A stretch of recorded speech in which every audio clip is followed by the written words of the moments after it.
ጤና ይስጥልን አድማጭ ተመልካቾቻችን ከቶፕ ኒውስ ኔትወርክ ዕለታዊ ዜናዎችን ይዘን ቀርበናል። በቅድሚያ አርዕስቶቹን ኢትዮ ቴሌኮም በሚቀጥለው ሳምንት በአክሲዮን ሽያጭ ዙሪያ ጋዜጣዊ መግለጫ ይሰጣል ተባለ። የኢትዮጵያ አየር መንገድ ለሚያስነሳቸው 2500 አባወራዎች መኖሪያ ቤት እንደሚገነባና በሚቀጥለው ዓመት ህዳር ወር ያስረክባልም ተብሏል። የፕሪቶሪያው ስምምነት ባለፉት 2 ዓመታት ለትግራይ ህዝብ ትርጉም ያለው ለውጥ አላመጣም ሲል በዶክተር ደብረጽዮን ገብረሚካኤል የሚመራው ህወሓት አስታወቀ። አፍሪካ ከድህነትና ከኋላ ቀርነት ለመውጣት ጥሬ ዕቃ ወደ ውጭ መላክ ማቆም አለባት ሲሉ የአፍሪካ ልማት ባንክ ፕሬዝዳንት አሳሰቡ። የአሜሪካ ጠቅላይ ፍርድ ቤት የትራምፕን ቬንዙዌላውያንን ከሀገር የማባረር ውሳኔ አገደ። መንግስታዊ የቴሌኮም አገልግሎት አቅራቢ ኢትዮ ቴሌኮም በመጀመሪያ ዙር እያንዳንዳቸው 300 ብር ያላቸው 100 ሚሊዮን መደበኛ አክሲዮኖችን ከህዳር ወር ጀምሮ ማቅረቡ ይታወሳል።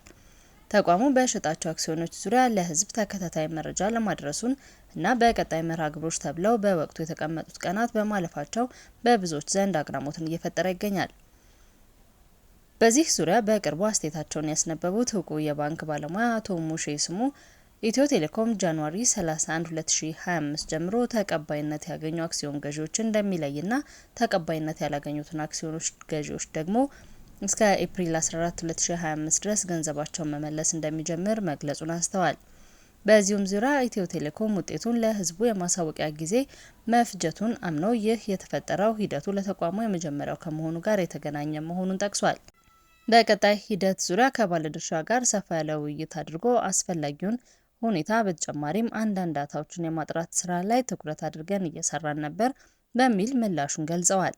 በሚቀጥለው ሳምንትም በዚህ ዙሪያ ጋዜጣዊ መግለጫ እንደሚኖር የገለጸው የቴሌኮም ኩባንያው በዚህ መግለጫ ላይ ስለ አክሲዮን ሽያጩና ስለ ድልድል ውጤት ይፋ እንደሚያደርግም አስታውቋል።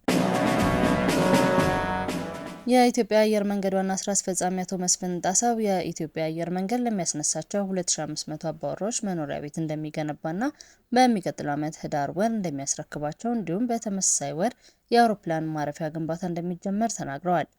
አየር መንገዱ በቢሾፍቱ አቅራቢያ አቡሴራ አካባቢ አዲስ የሚገነባው ዓለም አቀፍ የአየር ማረፊያ በሚቀጥለው ዓመት ህዳር ወር እንደሚጀምር አቶ መስፍን ጣሰው ተናግረዋል። በቢሾፍቱ አቅራቢያ ይገነባል የተባለው ግዙፍ አውሮፕላን ማረፊያ 3500 ሄክታር መሬት ላይ የሚያርፍ መሆኑን የገለጹት ዋና ስራ አስፈጻሚው ከመሬታቸው ለሚነሱ 2500 አባወራዎች በህዳር ወር ወደ አዲሱ መኖሪያቸው እንደሚዘዋወሩ አስታውቀዋል። አቶ መስፍን በአካባቢው የግብርና ምርቶች ማቀነባበሪያና የንግድ ተቋማትን ጨምሮ አዳዲስ አገልግሎት መስጫዎች እንደሚገነቡ ገልጸዋል። የኢትዮጵያ አየር መንገድ የሚያስገነባው አየር ማረፊያ ግንባታ ከ4 ዓመት በኋላ የሚጠናቀቅ መሆኑና በአፍሪካ ቀዳሚ የሆነ የአየር ማረፊያ እንደሚሆንም ተገልጿል። ከአዲስ አበባ 40 ኪሎ ሜትር ርቀት ላይ የሚገነባው ይህ አዲሱ አየር ማረፊያ በዓመት 110 ሚሊዮን መንገደኞችን እንደሚያስተናግድ ዋና ስራ አስፈጻሚው ገልጸዋል። በሁለት ምዕራፍ ግንባታ የሚከናወን ይሆናል። በመጀመሪያው ምዕራፍ 60 ሚሊዮን ተጓዦችን ማስተናገድ የሚችለው ይገነባል። የመጀመሪያው ምዕራፍ ሲጠናቀቅ 50 ሚሊዮን ተጓዦችን የማስተናገድ አቅም ያለው ሁለተኛው ምዕራፍ ይገነባል። የመጀመሪያው ምዕራፍ ግንባታ እንደ አውሮፓውያን አቆጣጠር በ2029 ይጠናቀቃል ተብሎ ይጠበቃል። ለዓመታት በአዲስ አበባ የሚገኘው የቦሌ ዓለም አቀፍ አየር ማረፊያ ጥቅም ላይ ሲውል ቆይቷል። የአየር መንገዱ እድገት በጨመረ ቁጥር ለአውሮፕላን ማረፊያ የተለያዩ ማስፋፊያ ስራዎች ሲከናወኑ ቢቆዩም በዓመት 25 ሚሊዮን ተጓዦችን ማስተናገድ በሚችልበት በመጨረሻ አቅሙ ላይ መድረሱን አቶ መስፍን አስታውቀዋል። የፕሪቶሪያው ስምምነት ባለፉት 2 ዓመታት ለትግራይ ህዝብ ትርጉም ያለው ለውጥ አላመጣም። በዶክተር ደብረጽዮን ገብረሚካኤል የሚመራው ህወሓት የፌዴራል መንግስት የትግራይ ግዛቶችን በኃይል የያዙ የታጠቁ ኃይሎች በአስቸኳይ እንዲያስወጣ መግለጫ ወጥቷል። ቡድኑ የትግራይ መሬት በኃይል የተቆጣጠረ አካል የተከዜ ዘብ የሚላቸው አዳዲስ ታጣቂዎችን እያስመረቀ በትግራይ ላይ የጦርነት ነጋሪት እየጎሰመ ይገኛል በማለት ከሷል። ይህ አይነቱ ድርጊት የፕሪቶሪያው ግጭት ማቆም ስምምነት ሙሉ ለሙሉ የሚጻረር ዘላቂ ሰላም እንዳይመጣ እንቅፋት የሚፈጥር ነው በማለት ቡድኑ አስጠንቅቋል።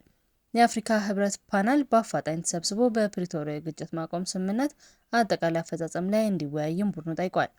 ስምምነቱ ሙሉ ለሙሉ ተግባራዊ ባለመሆኑ የህዝብ ሞት፣ ስቃይና ሰቆቃ እንደቀጠለ ይገኛልም ብሏል።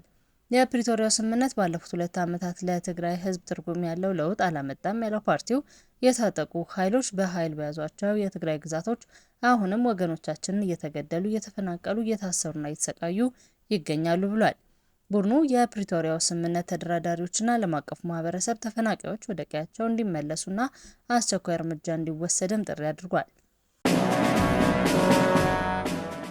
አፍሪካ ከድህነትና ኋላ ቀርነት ለመውጣት ጥሬ ዕቃ ወደ ውጭ መላክ ማቆም አለባት ሲሉ የአፍሪካ ልማት ባንክ ፕሬዝዳንት አሳሰቡ።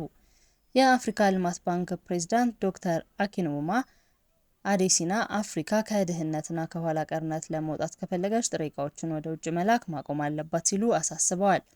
አዴሲና ሐሙስ ዕለት በኤክስ ገጻቸው ባስተላለፉት መልእክት አፍሪካ ባዘጋጁት ምርቶች ከማቅረባቸው ወደ ተመረቱ እና ተጨማሪ እሴት ታክስ ያላቸው ዕቃዎችን አምራችነት መሸጋገር እጅግ አስፈላጊ መሆኑን አጽንኦት ሰጥተዋል።